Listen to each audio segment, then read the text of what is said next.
Bien, salut tout le monde et bienvenue dans cette nouvelle édition de la culture religieuse, une émission qui vous propose de connaître l'islam, de le découvrir ou le redécouvrir. L'islam, ses préceptes et aussi son histoire, puisque l'islam a une histoire de plusieurs siècles, même presque un millénaire. Pour en parler, nous avons Dr Ismaël Hamed, spécialiste en religion comparée. Dr Ismaël, bonjour. Bonjour. Merci d'être avec nous aujourd'hui. Alors aujourd'hui, nous allons parler une des phases de l'islam, c'est la conquête de la Syrie. Il fait partie de la conquête de l'islam des pays du Levant, qui regroupe donc la Syrie et d'autres pays de cette région Perse, etc. Si on peut parler de la conquête de la Syrie, quelle a été son importance pour l'islam, pour introduire? Oui, alors la conquête de la Syrie c'était un événement historique très important pour l'islam parce que on parle après la mort du prophète Mahomet. Alors il y avait deux pouvoirs dans le monde qui dominaient presque une grande partie du monde. Alors on a les Romains ou l'Empire byzantin qui occupent alors l'Asie, une grande partie de l'Asie, la Syrie et aussi en Afrique, le nord de l'Afrique, l'Égypte, tous ces pays-là. Et c'est avec aussi le reste de l'Empire occidental, Rome, le pays de Gaulle et tout ça. On a l'autre pouvoir mondial de cette période, c'est l'Empire sassanide ou l'Empire perse. Alors c'était en Irak, en Iran et l'autre partie de l'Asie. Ces deux pouvoirs alors qui se luttaient alors pendant cette période après ou à la suite de la mort du prophète Mahomet. Et bien sûr pour l'islam, pour être propagé, pour être répandu dans ce pays-là, les pays qui étaient occupés alors par les Romains et par les Perses, alors ils font une confrontation avec ce pays-là.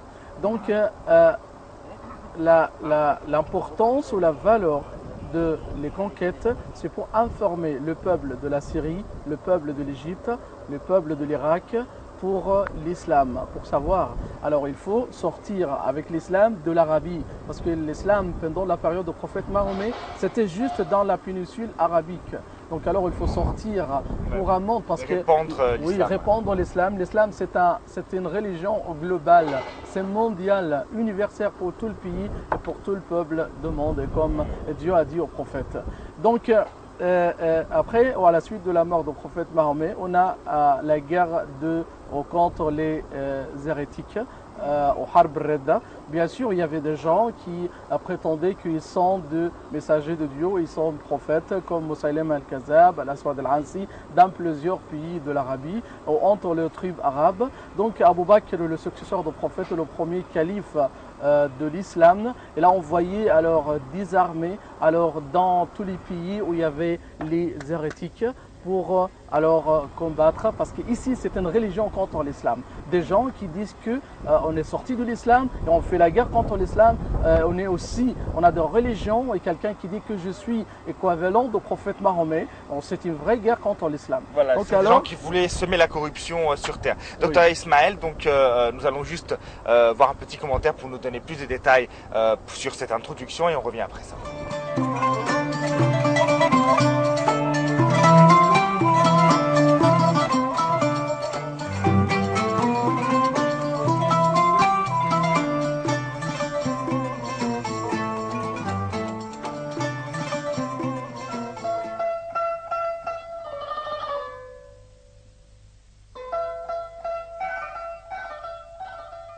Après la mort du prophète Mohammed, salut et bénédiction de Dieu sur lui, en 632, les califes et ses successeurs partent à la conquête des empires perses et byzantins. Ils vont notamment faire la conquête de la Syrie et la Palestine de 633 à 638. Une série de campagnes menées essentiellement sous le commandement de Khalid ibn al-Walid, Ubayd ibn al-Jarrah et Yazid ibn Abi Sufyan ont abouti à la victoire de l'armée musulmane et la défaite de l'empire byzantin. Ces campagnes ont commencé sous le règne de Abu Bakr al-Siddiq, premier califat, mais les batailles décisives ont eu lieu sous Omar ibn al-Khattab. À Médine, le calife Omar avait été prévenu de l'approche d'une armée grecque. Il en avertit son meilleur général, Khalid ibn al-Walid. Celui-ci réunit l'ensemble des combattants musulmans et après 5 jours de marche, fait face à l'ennemi. L'affrontement décisif a lieu sur les rives du Yarmouk, un affluent du Jourdain à une centaine de kilomètres au sud de Damas. La bataille du Yarmouk est une bataille majeure entre les forces musulmanes et les armées de l'Empire romain d'Orient. La bataille consiste en une série d'engagements qui s'étalent sur une durée de 6 jours en août 636 près de la rivière Yarmouk. La bataille est considérée comme une grande victoire pour les musulmans qui mettent fin à la domination byzantine en Syrie. Pour certains historiens, la bataille du Yarmouk est l'un des engagements majeurs de l'histoire et marque la première grande vague des conquêtes musulmanes. Elle est notamment à l'origine de l'expansion de l'islam au sein du Levant chrétien.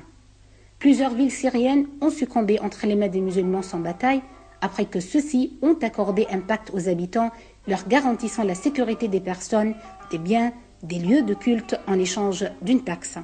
D'autres villes ont été conquéries après avoir été assiégées, comme Homs, Damas, El Roca et Jérusalem. Après un siège de 2 ans, les armées arabes entrent dans Jérusalem. Omar II calife aurait accordé un pacte aux habitants, leur garantissant la sécurité et la liberté de culte.